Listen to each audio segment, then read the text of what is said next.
बिस्मिल्लाहिर्रहमानिर्रहीम। अस्सलाम वालेकुम डियर स्टूडेंट्स। इससे पहले वीडियोस में हमने पाइथन प्रोग्रामिंग के बारे में शुरुआत की थी। उम्मीद है आपको सारी वीडियोस पसंद आई होंगी। और अब हम बात करेंगे पाइथन की, प्रैक्टिकली हम कोडिंग करेंगे। लेकिन प्रैक्टिकल कोडिंग में जाने से पहले आपको बताता चलूँ कि पिछले वीडियोस में हमने इंस्टॉलेशंस और डिफरेंट प्लेलिस्ट के बारे में बात की थी। तो आप हमारे साथ इस चैनल में जुड़े रहिए और आगे हमारे साथ इस वीडियो को कंटिन्यू करिए। अब हम बात करेंगे सिंपल कि अगर आपके पास कंप्यूटर में पाइथन इंस्टॉल है तो आप कैसे चेक करेंगे। आप CMD में जाएं, पाइथन लिखेंगे, ठीक है। जैसे पाइथन लिखेंगे और इंटर दबाएंगे तो यहाँ पे पाइथन का ये समझ लें कि पाइथन का एक प्रॉम्प्ट ये ओपन हो जाएगा। आप इसमें कोई भी पाइथन का कोड लिख दें, ठीक है जी। हम सिंपल प्रिंट में लिख देते हैं माय नेम इज़ अली और इंटर कर देते हैं तो ये प्रिंट कर देता है माय नेम इज़ अली। जो डबल कोट्स में हमारे पास सेंटेंस है उसको पाइथन में ये प्रिंट कर देता है, आउटपुट में हमें रिजल्ट दे देता है। और इसके अलावा अगर आपने इस कोड से एग्जिट करना है तो आपने सिंपली एग्जिट कमांड लगाना है और पैरेंथेसिस, तो आप इस कोड से एग्जिट कर जाते हैं, ठीक है। और तरीका ये है कि अगर आपने पाइथन देखना है कि वर्जन कौन सा इंस्टॉल है कंप्यूटर में तो आपने पाइथन और वर्जन लिखना है, डैश डैश वर्जन। तो मेरे पास 3.11.1 है और अभी लेटेस्ट जो चल रहा है 3.11.2 चल रहा है। तो सिंपली जो पहले पाइथन हुआ करती थी वो थी पाइथन 2 और अब पाइथन है पाइथन या पाइथन ये 3 है, ठीक है। पाइथन वर्जन 3 चल रहा है, ठीक है। अब तक आप लोगों ने ये चीज़ें समझ आ गई होगी आप लोगों को। और अब हम बात करते हैं कि अगर पाइथन प्रोग्राम IDE जो इंटीग्रेटेड डेवलपमेंट इन्वायरमेंट है उसमें जाने से पहले मैंने सिंपल आपको बताया था कि नोटपैड++ आप डाउनलोड करें और उसमें एक न्यू फाइल बनाएं।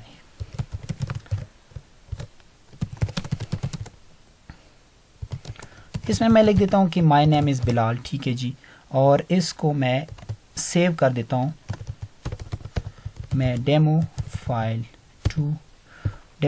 2 के नाम से और डेस्कटॉप पे रख देता हूँ और पाइथन एक्सटेंशन के साथ मैं इसको सेव कर देता हूँ जी। ये पहले से ऑलरेडी एग्जिस्टेड है लेकिन हम क्या करते हैं उसको ओवरराइट कर देते हैं। अभी हम उस फाइल को देखते हैं डेस्कटॉप पे, डेमो फाइल 2 ये फाइल आपके पास डेस्कटॉप पे पड़ी हुई है, ठीक है। इसको रन करने के मुख्तलिफ किस्म के तरीके हैं। आप यहाँ से एडिट विद आइडल भी कर सकते हैं। जैसे मैं एडिट विद आइडल कर लेता हूँ तो ये इस वजह से आता है कि हमने पाइथन एग्जीक्यूटिबल फाइल इंस्टॉल किया था तो उसमें ये चीज़ें मौजूद होती हैं। आप यहाँ से भी रन कर सकते हैं, ठीक है। इसने आपको प्रिंटर दे दिया। और अगर आप यहाँ से नहीं रन करना चाहते, ये एडिटर भी इसका ओपन हो रहा है, आप इसमें कोड वगैरह लिख सकते हैं, ठीक है जी। तो दूसरा तरीका यह है कि आप CMD से जाएँ। अब CMD में जाने के लिए मैं C ड्राइव में हूँ लेकिन मुझे डेस्कटॉप पे जाना है, ठीक है। आप CD लिखते, DS लिखते डेस्कटॉप, आप डेस्कटॉप पे आ जाएंगे और dir लिख देंगे तो डेस्कटॉप पे जितनी भी आपकी फाइल्स है, डायरेक्टरीज है, ये सारे आपको यहाँ पे शो हो जाएंगी। आप डेस्कटॉप पे हमारे पास जो फाइल है डेमो फाइल 2.py, यहाँ पे हम देखेंगे डेमो फाइल 2.py इसमें है या नहीं है। तो डेमो फाइल 2.py यहाँ पे है। इसको रन करने का तरीका है कि पाइथन डेमो फाइल 2.py ये लिखूंगा तो इस कोड को जो उस फाइल में हमने कोड लिखा हुआ है पाइथन का उसको ये रन करेगा और आउटपुट आपको रिजल्ट देगा, ठीक है। माय नेम इज़ बिलाल, तो ये कोड उसने रन करके दे दिया मुझे, तो ये कोड इसमें पड़ा हुआ है, ठीक है जी। तो ये थी बेसिक चीज़ें जो हमने पहले वीडियोज़ में भी डिस्कस करी थी। अब हम बात करते हैं कि जो हमने एक और चीज़ इंस्टॉल की थी एनाकोंडा नेविगेटर। अब डायरेक्टली एनाकोंडा नेविगेटर भी डायरेक्ट स्टार्ट कर सकते हैं, या अगर आप एनाकोंडा नेविगेटर डायरेक्टली नहीं स्टार्ट करते तो आप क्या करना है, आपने जुपिटर रन करना है, JUPYTER जुपिटर नोटबुक। जैसे मैं जुपिटर नोटबुक ओपन कर देता हूँ तो वो क्या करेगा कि लोकल होस्ट पे आपको एक इस तरह का एक स्क्रीन आ जाएगा, ठीक है। लोकल होस्ट और उसका जो भी है एड्रेस है और वो ट्री में जाके सारी फाइल्स ओपन करेगा। यहाँ पे हम क्या करते हैं, मैंने पहले भी बताया था कि आप यहाँ पे हम पाइथन 3 की IPY कर्नल इस पे क्लिक कर देते हैं। जैसे हम इस पे क्लिक कर देते हैं तो ये पाइथन नोटबुक का एक नया फाइल बना के देगा हमें। अब इस पाइथन नोटबुक का एक जो नया फाइल बनेगा उसको ये अनटाइटल दिखाएगा, लेकिन हम इसको नाम देंगे बेसिक्स ऑफ पाइथन VT1, ठीक है जी। मैंने इसको सेव कर दिया। अब इसमें जुपिटर में मज़े की बात यह है कि इसमें आप कोड लिख सकते हैं। सपोज़ मैं कोई कोड लिखता हूँ, वही जो मैंने आपको वहीं पे लिख दिया, पहले लिख दिया था, ठीक है। अब इसको दो तरीक़ों से रन कर सकते हैं। या तो डायरेक्टली आप रन कमांड लगाएंगे, रन पे क्लिक करेंगे तो ये रन कर देगा, या दूसरा ये होगा कि आप इस कोड को एक और तरीके से रन कर सकते हैं। मैं इस कोड को दोबारा कॉपी पेस्ट कर देता हूँ और शिफ्ट इंटर दबा देता हूँ। जैसे मैं विंडोज़ मशीन पे मैं शिफ्ट इंटर दबा देता हूँ तो ये कोड ये प्रिंट करके मुझे रिज़ल्ट देगा, ठीक है। अब हम बात करते हैं कि इसके बाद हम यहाँ तक आप लोगों को समझ में आ गया होगा कि हमने कैसे पैथन फाइल्स एग्जीक्यूट करी और हमें आउटपुट रिज़ल्ट मिल गया। अब हम बात करते हैं कि डिफरेंट किस्म की वेरिएबल्स जो हमारे पास मौजूद है। दूसरे प्रोग्रामिंग लैंग्वेजेस में वेरिएबल्स आपने देखे होंगे, डेटा टाइप्स और उनकी वेरिएबल्स। आपके पास डिफरेंट किस्म के वेरिएबल्स होते हैं, जैसे इंटीजर्स होते हैं, स्ट्रिंग्स होते हैं, लिस्ट्स होते हैं, ठीक है। उनमें हम वैल्यू स्टोर करते हैं और उनकी डिफरेंट किस्म के साइजेस होती हैं। लेकिन पैथन में ये सारी चीज़ें, डेटा टाइप्स उनके सामने मेंशन करने की ज़रूरत नहीं थी। जैसे हम C++ या जावा में हम क्या करते हैं, int my age is equal to 23, हम दूसरी लैंग्वेजेस में इस तरह करते थे। लेकिन पैथन प्रोग्रामिंग का मज़ा ये है कि इसमें डायरेक्टली हम लिख सकते हैं वेरिएबल्स के नाम, जैसे my_age 23 और मैं इसको कर देता हूँ जी प्रिंट, ठीक है। मैं शिफ्ट इंटर दबा देता हूँ तो ये मुझे 23 प्रिंट करके देगा। तो ये सिंपल आप एक वेरिएबल में वैल्यू स्टोर करते हैं, ना सेमी कॉलन की ज़रूरत होती है, ना किसी और चीज़ की ज़रूरत होती है, डायरेक्टली वो वैल्यूज़ हम प्रिंट कर देते हैं। तो ये इंटीजर्स वैल्यूज़ हैं। और इसी तरह हमारे पास दूसरे वेरिएबल्स हैं, उनको हम यहाँ पे वन बाय वन डिस्कस करते हैं। अच्छा जी, हम अब वेरिएबल्स की बारे में बात करते हैं कि वेरिएबल्स किस तरह हमने लिखने हैं, और वेरिएबल्स के लिए कुछ बने बनाए रूल्स हैं पैथन प्रोग्रामिंग में। ये रूल्स पहले आपने पढ़ने हैं सही तरह से और इनको समझना है। Variable name must start with a letter और अंडरस्कोर कैरेक्टर। जो भी वेरिएबल है वो किसी लेटर के साथ या फिर अंडरस्कोर कैरेक्टर के साथ स्टार्ट होगा। दूसरा rule, variable name can not start with a number. कोई ऐसा वेरिएबल नहीं होगा जो किसी नंबर से स्टार्ट होगा। जैसे मैं लिख देता हूँ कि ये फॉर माई नेम, ठीक है जी, तो ये इनवैलिड वेरिएबल्स में आते हैं पैथन प्रोग्रामिंग में।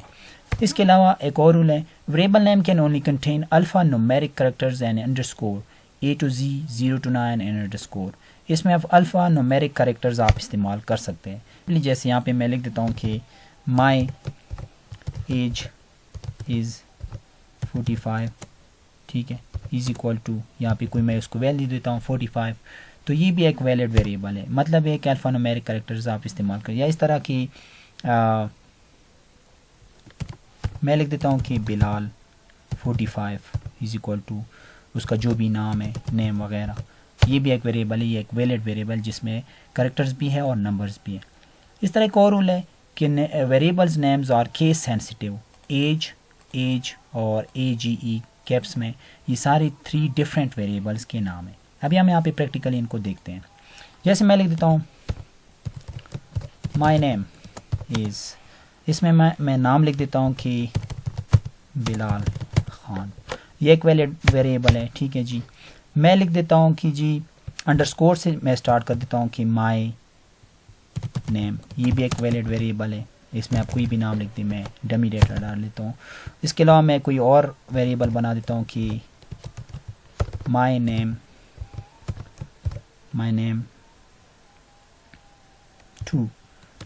2, इसमें कोई हम उसका नाम देते हैं, सेकंड नेम, थर्ड नेम, उस तरह की जो चीज़ें, ठीक है, ये सारे वैलिड वेरिएबल्स हैं।